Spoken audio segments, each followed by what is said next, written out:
Parade barongsai dan liong di sepanjang Jalan Gajah Mada hingga patung catur muka mewarnai Festival Harmoni Imlek yang berlangsung pada 21 hingga 22 Februari di Kota Denpasar. Festival tersebut menunjukkan akulturasi budaya masyarakat keturunan Tionghoa dan Hindu Bali yang hidup harmoni di Kota Denpasar.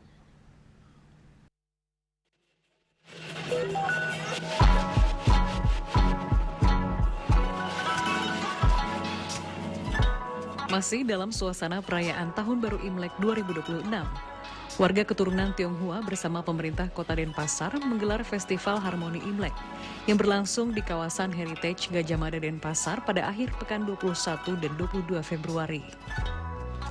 Festival Harmoni Imlek dibuka Wakil Wali Kota Denpasar, I Kadek Agus Arya Wibawa, bersama pengurus Kelenteng Singbi dengan ritual penghormatan di kelenteng dan pura desa.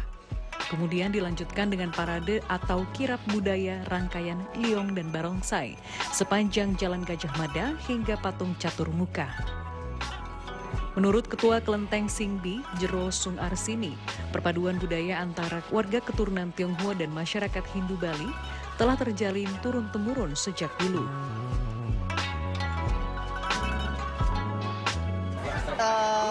Yang di tempat kami ini lebih spesialnya ke ritual. Jadi kami mengadakan kirap, terus nanti tanggal 22-nya itu khusus untuk pentas seninya aja.